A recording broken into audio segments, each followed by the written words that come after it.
What's up, everyone? Welcome to the next lesson. Welcome to the lesson. This is a banger of a lesson. This is where the magic happens, where we truly gain momentum and reveal the hidden potential behind our image. There will be lots of post-production today, lots of tricks. Some of them you know, some of them you don't. New ones borrowed from matte painting, which is also kind of interesting. But yeah, everything on a bigger scale. But at the same time, we hope you enjoy the simplicity and the flexibility of this approach. So let's begin. This lesson, just like the previous and the next one, are time lapses from the process. Today we do a typical matte painting work, perhaps matte painting on steroids, because we can generate with Firefly and we can enhance it. But yeah, it's pretty simple technically, but still it's pretty nice to see how it looks from start to finish. I'll chime in here and there with additional comment. We started with the ninja, whose arms we snapped in 3D last time. We can agree he was kind of neglected in 3D and he needs much more love now. So we are slowly starting to change him. Basically, we are doing what we did earlier in the Mediterranean project, which is going piece by piece. That's the easiest way for us to control it. Giving prompts similar to what we used during the research, like some Tibetan monk or something like that. We are also giving prompts about the colors of the clothing or the material of the clothing, just to change it into something more fitting the space. We see that this process is very organic. And it's all about getting your leg in the door. We just fight to get that initial foothold, this good generation. Out of 5 attempts, 1 is good and that's all we need. Obviously, along the way, we came across some ridiculous generations, but that's fine. We will try one more time again, and perhaps another one, and maybe another one. And okay, if that doesn't work, we need to switch gears, as we usually do. We can do 2 different things. And since our prompts are as simple as it can be, we can either make a new selection, make it smaller, or perhaps leave some parts in, or actually we can use guided generation. You can notice by the magenta color that we are using the selection brush right now. We want the Firefly to consider the background and try to push him to generate something more sensible this time. Ultimately, we can Frankenstein this thing together. We did the same with the Pride Parade example, we did the same with the Mediterranean example. We showed the principles way back, actually in the 5th lesson of guided selection, so be sure to look it up if you haven't already. And this time, we don't have to spend a half an hour on it. In fact, it's just 10 minutes, we already have the main character of the story. And by the way, if you're curious about the ins and outs of this post-production, feel free to investigate the PSD files that are attached to this masterclass. Moving on, we just know that some of those animals and people in the foreground are just not enough. And at this point, Magnifique wouldn't work. So we do a quick Firefly pass here. We focus mainly on the foreground objects. We are not super successful at the very beginning, but that's okay. We've been there, that's not a big problem. And one thing to remember here, even though it looks kinda janky at moments, but those generation tools will get better, way better in the next year or 2.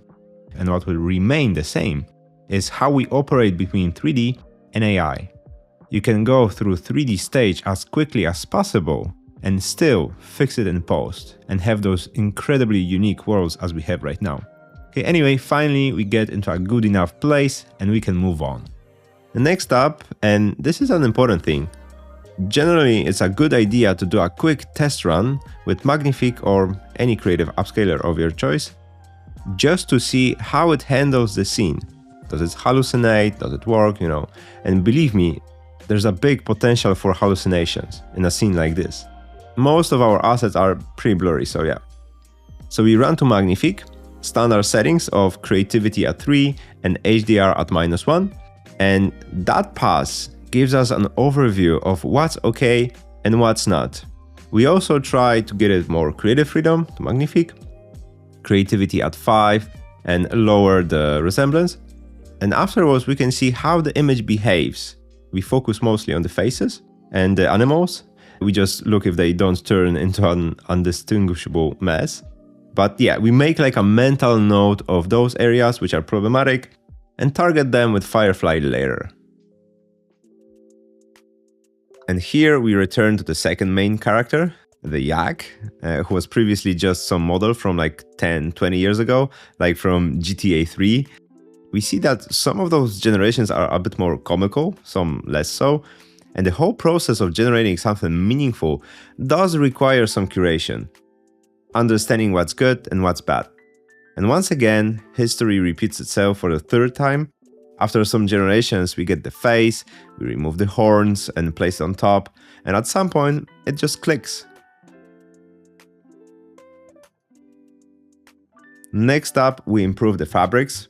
Here, if someone is a purist, they can work on the fabrics, work on the texture, no problem.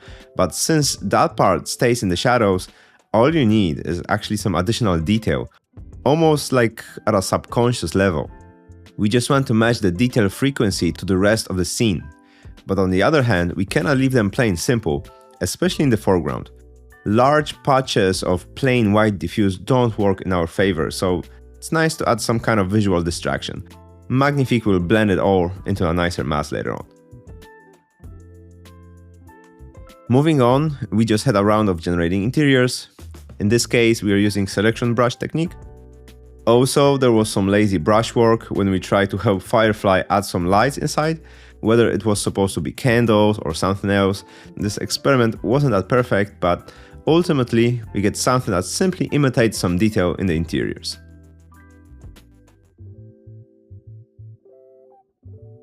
Moving on, we add a touch of color to the gates and pseudo portals. That's something that came up while doing our research, the initial research. We want to bring this motif back here, and we didn't feel like doing it in 3D. Doing it now, it's so much faster. So yeah, just a touch of simple orangey red brush. We also add some hue to the open work elements, so they pop out a little bit more. It's not extensive, just some bits of color here and there, some extra details that will help differentiate the surfaces and to add more depth to the assets. We can see that it's definitely getting more of that refined look now. And at the same time, we are organically adding more oranges to the image. Our color palette references a lot of warmth, and that's the way to implement it the best way, just plainly by introducing them by the brushwork. It also kind of helps that some of the columns are purely white, so we get a nice neutral reference to that warmth that we are adding here. Next up, we are adding even more color, but with a different technique this time. Now we are brushing some of those custom textures on top of our image. We can sneak some color to give those gray uniform assets a bit more depth. We are further enriching the color palette in a very organic way. Sometimes we have a pop of red, blue, and so on. We hope that Magnifique will do some magic there, but regardless, it definitely adds some variety to the scene. All this brushwork is finally done, and we are happy with the results. With those paint overs, I think it's important to know if we are doing something in 3D or in post-production. Sometimes we get obsessed with having our 3D output so perfect that we can immediately send it to our clients.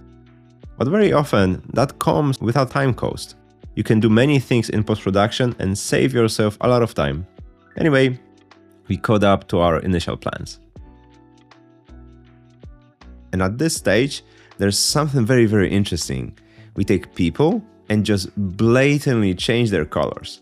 This is definitely something fun to do in post-production, to have additional control over those pops of blue, where they will appear. We are doing exactly what we have analyzed doing our color research, which is having color palette roughly with 80% warm and about 10 to 15% cool tones. And we can sneak those cool tones into the clothing. We can also sneak them into the background, because I assume that the background will have a pop of cool colors as well. Of course, the character is also blue, so that 10-20% of blue color palette works really nicely and organic here. And now, something extremely interesting and very experimental at the same time. We are back to those mountains. First, we generated the background in Firefly, and immediately we get something cool in return. And at this point, we thought that this might be it, that we could go with these mountains. But there's more we can do actually. I will pause the video and remind you about something really, really cool. So, just about 2 lessons ago, we showed you the experimental type of research to combine our assets with image references. We used Midjourney images and used style transfer in Magnifique to transform them into something else. Those were the results, and those are the images we used. So now, circling back to our image, we did literally the same with our image. We saved it and combined it with multiple different references from the research stage. And as you can see, similar kind of hallucinations started to appear. That was what we were hoping for, and we get lots of different layers to work with. In some of those transfers, we hallucinated the fabrics again. We got some additional windows, we got some custom brick facades, we have lots of highly custom passes that we can further transplant on top of our rendering. And what was really cool about one of those transfers was the background transformation. The mountains get additional details, lots of them actually. The fog, the colors, it's incredibly custom, and the best part, it's literally fitting our image perfectly. And sure, the architecture changes a lot, but we can easily clean it up with Firefly. So heading back to Photoshop, we have lots of different layers here, from which we can really extract whatever we want. We started with replacing the background. The rest of the scene has changed quite drastically, but we can remove all the towers with Firefly and try to get the quote-unquote clean backplate in just a matter of minutes. So as you can see, we fill in the gaps and pretty quickly the background fits our image. I think it's pretty damn cool. You can have insanely customized backgrounds with a little bit of out-of-the-box thinking. We also check if anything else came out of those style transfers. And there sure was, you know? We focus on this rocky mass, we change those columns, and yeah, with some of those different style transfers, we can really enrich our scenes by a lot. We get that stony appearance, and yeah, it adds a lot of that extra punch. This is what we are masking in, brushing in some areas here and there. At this stage, the image starts to feel complete. We run a few tests with Magnifique, some of them with lower render resolutions. Same trick as we did before. When you lower down the resolution and make 4 times or 8 times upscale, you are essentially giving more creative freedom to upscalers. And this is something we definitely need to take advantage of. Another part of post-production was boning all of the elements, adding fidelity and losing hallucinations in smaller bits. The hallucinations tend to pop up, especially in cases when there's a crowd of people. Magnifique can go crazy and it kind of melts them into one mess. So at this stage, we just had to power through all of those tiny corrections and just juggle Firefly and Magnifique to make it all work together. And I'll let the good old elevator music play.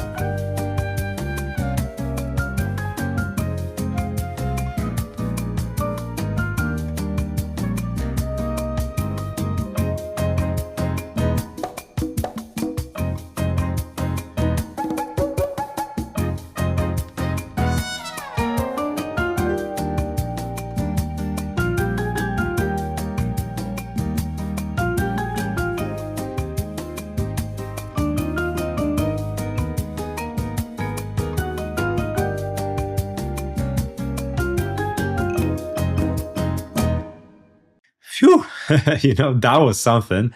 Pretty fun post-production, but actually, we are not done. In the next lesson, we are actually finishing this image because there's a round of feedback. Hooray!